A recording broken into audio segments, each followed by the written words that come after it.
But guess what today? Medicare still does not provide palliative care. So many people that were going in and out of the hospital spending the healthcare dollars when they shouldn't be there.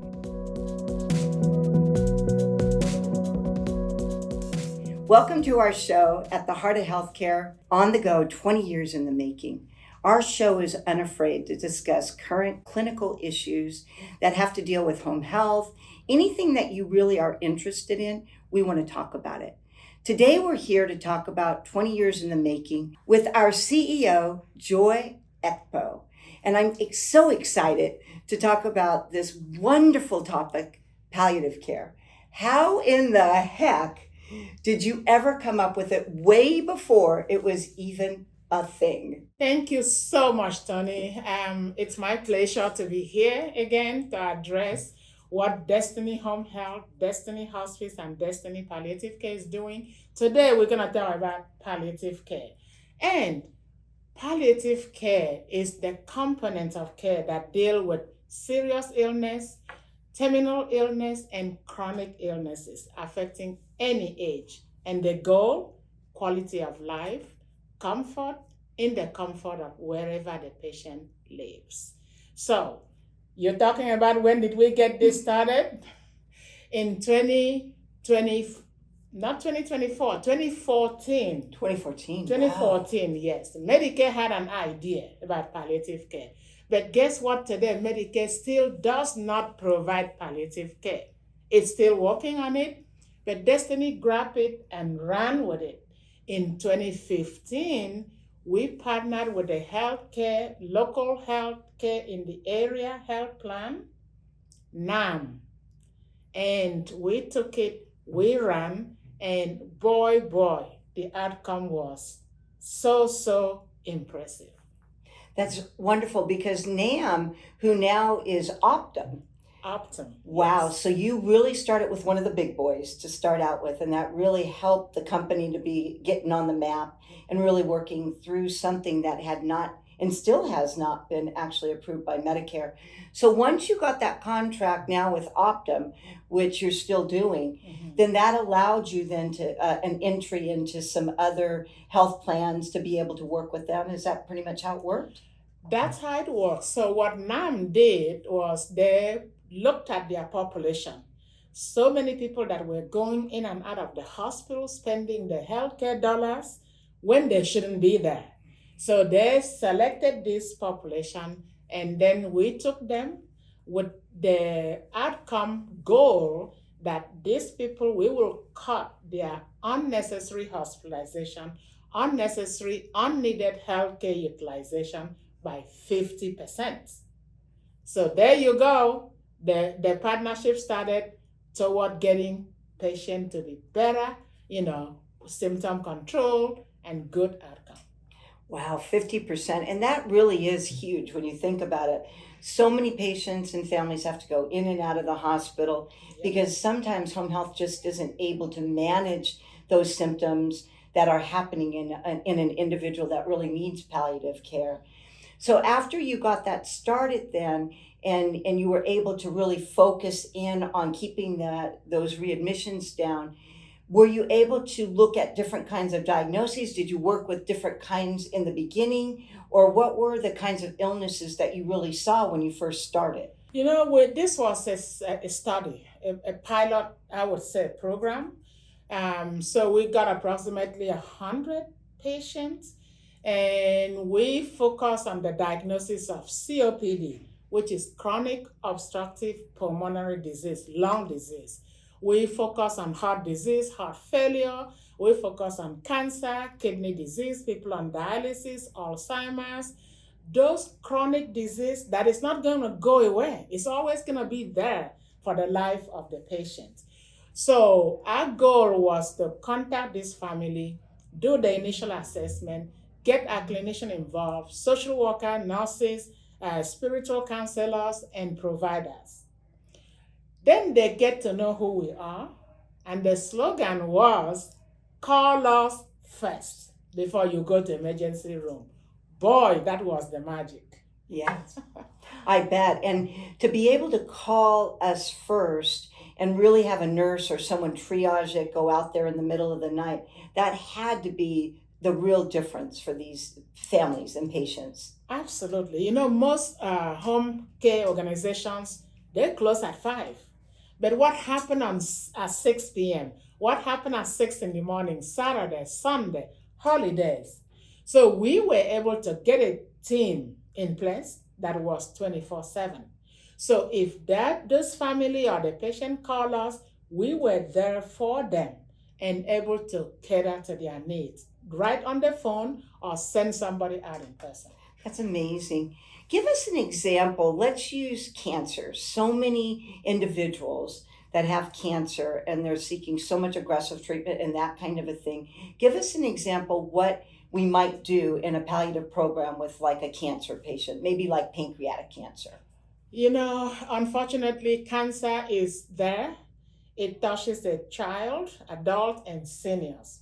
So when one get diagnosed with a stage 3 or 4 cancer, most people want to do chemotherapy, radiation.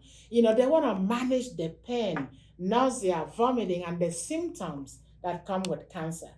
So first of all, we want to go in there and be the resource for them. We want to be able to help these families and the patient navigate the healthcare system, which is already very complex. So what do we do? Working with the oncologists if they want treatment, so that they can go to their chemotherapy, be sure they get transportation, be sure we can handle the pain that comes with cancer, nausea and vomiting, what happened when they come home after radiation. So we were all there. So that at the end of the day, either the cancer is going to be on remission or the cancer becomes terminal where patients know they're going to pass on. So we prepare and transition them into hospice where they can get end of life care, still comfortable in their homes, wherever that is. That's wonderful. And I love this part of the benefit that you talked about with them having a chaplain as part of it. And you said nursing and social worker and home health aide and doctors, nurse practitioners. It's so wonderful that they've got all of these different parts of the team that can go out there. So when they do transition, do you think that the transition to hospice then for them is easier? Absolutely. Having the holistic care, being able to get a social worker, spiritual counselor, the doctor, the nurses, your care team that will follow you to the next level of care. We call that care transition. They already know how good the care they can receive, mm-hmm.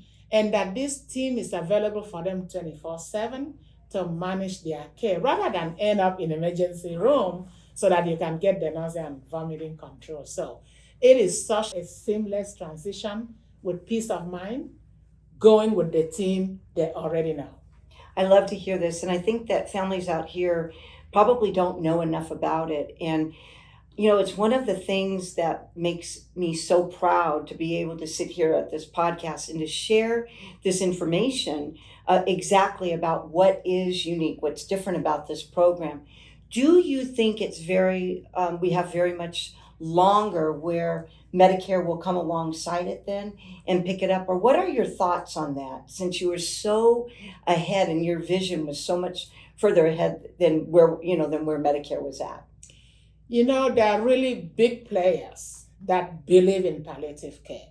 The health plans, Medicare is almost there. They're working on getting their members to be able to get this wonderful benefit. So we're almost there, but it's still gonna take some time. But we do know that not every health plan provide palliative care.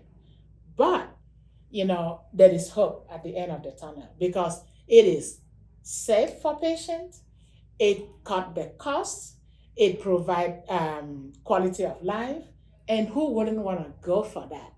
So, like I said, palliative care is the healthcare of tomorrow. Yeah, and the ones that are not actually maybe contracted with Destiny, I bet you're able to maybe go in, get an LOA or some kind of agreement just to be able to maybe even show them and take care of maybe a patient. Does it sometimes work like that? Absolutely. We have multiple health plans reach out to us, even though we are not contracted with them, or they do not provide palliative program. as a benefit.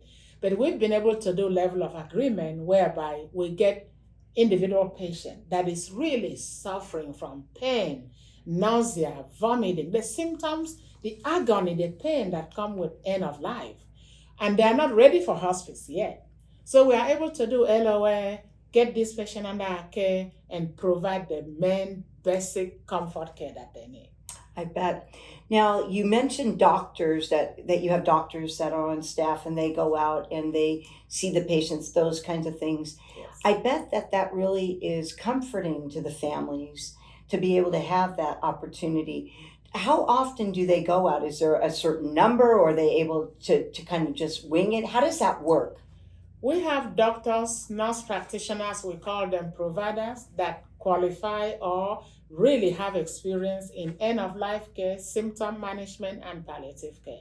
So they're there for our patients anytime they get needed.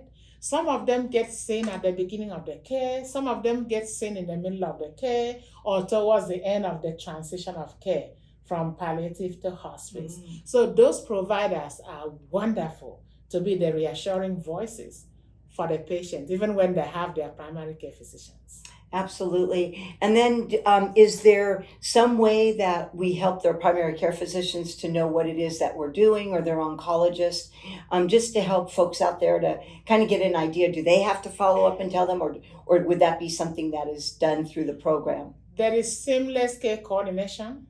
We want to let the oncologist know what we are doing. We coordinate with the primary care physician. Some of them are so relieved that they now have somebody who can take over their patients, work with them, and provide those most needed pain management. You know, most of the physicians are afraid to order fentanyl patch, but it is what it is. Right. The palliative care physician know exactly what works for their patients and what can manage that symptom, because all patients are not the same. That's true. And you're right. I mean, a lot of doctors get very nervous about ordering larger quantities of maybe pain medicine, like what you were talking about in cancer patients. When you think of cancer patients, hearing this program really does seem like it would be so much more comforting for families and then that transition.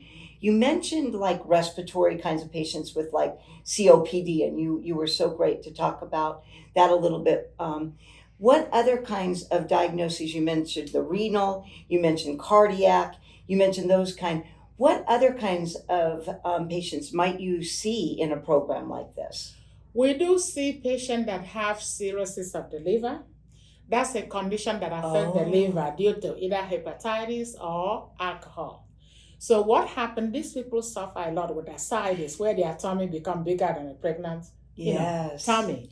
So anyway, what do? We work with the team to put a port there or tube whereby we can help the family drain that fluid at home rather than going in and out of the hospital. Another type is Alzheimer's. You know, it comes a point where patients don't identify their loved ones anymore. You know, it is hard. Sometimes they don't know what is going on. So Alzheimer's can be a ton on the family caregivers, you know. So we would take them on. We would do what we can until we transition them. Sometimes it's palliative is not give medication, it's education. What brings comfort? What can we do to help the caregiver, that family caregiver? What can we do to help the spouse who is slowly looking helpless? Wondering, did I do anything wrong? How do I help my wife or my husband going through this? Well, and that really, those tricks and tips, I call them, really has to be the big help in helping them not have to go back and forth to the hospital. And so many of these patients would be compromised anyway. So to be able to stay out of the hospital is probably just such a gift for them. And then are they able to get someone to come out and help them with a bath and that kind of a thing as well? Or is that a different program? We do have some patient and palliative care that can do home health and hospice. Oh, nice. So some of these people have Medicare, some doesn't. So it is very interesting to know that palliative care and home health can concurrently provide care for a patient at the same time, whereby the home health give the skilled need and the palliative care give the support that is we work as a team to provide the optimal outcome for their patients and families. What a beautiful gift. So they can go, they run along side by side, Absolutely. and then they're able to even get physical therapy then on the home health side. Yes. A lot of times families, they're getting so weak and sometimes they want that. And that's one of the reasons that they're really, thinking that if they can just get a little bit stronger. So that's wonderful. They run side by side like that. And do you think once the Medicare benefit comes in and it's put into place that they'll still allow for them to run side by side, or do we have any idea? That's something we are yet to know. Okay. Once Medicare approve palliative care, if they would allow that. But so far, what I've heard is that Medicare is actually planning to allow a patient continue to have dialysis or chemotherapy or immunotherapy while receiving palliative care or hospice care. So that's coming. You know how the regulations go. We can't just wait to hear what that would look like. I tell you, it's come so far, and you have been able to have that vision all along. You figure 20 years as an organization and then 10 years doing a program that's not even recognized yet by Medicare, but is so close. Yet the health plans and so many medical groups have come alongside and really helped out. What do you think when you think about this program, what do you think your biggest takeaway in starting this program would be? My biggest takeaway for somebody that has been doing home care or home health since 1996, I have seen many patients in and out of the hospital, some of them 10 times in 1 year. So when I look at the faces of my patients and their families, I see relief, I see peace. I see them saying, thank you for allowing me to sleep on my bed, not be at the emergency room or in the hospital. So I can see the trend of in and out because I cannot breathe, in and out because I cannot poop, in and out because I'm coughing. So we manage those symptoms at home in the comfort of the patient home so the caregiver can also rest.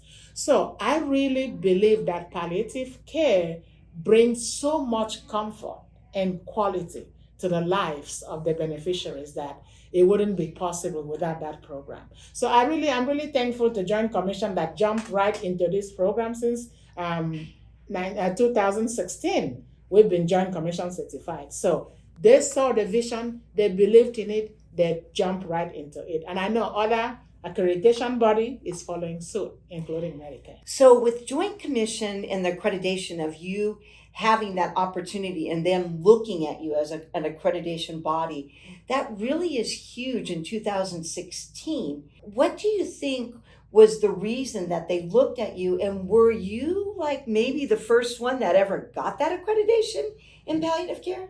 That's very interesting because Joint Commission literally came to us.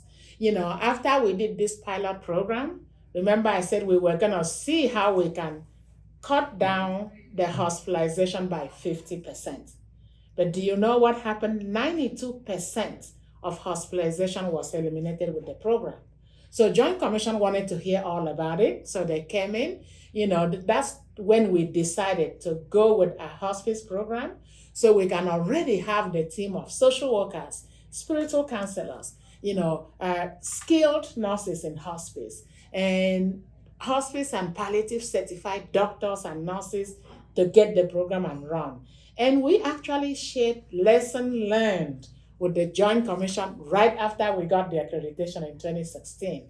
That was awesome. A lot of people signed in to learn from us how we got to where we are. And we're so appreciative of that. Oh, I bet. And to help others, to help other organizations, the greatest thing that we've always said about home health and hospice is there's enough patients out there for everyone. That's right. But the most beautiful thing in hearing you talk about this is that not only are there a lot of opportunities for palliative care, but you helped other organizations to be able to better understand the program and how it works the best. Absolutely. By then people were asking, how do you get paid? What is that?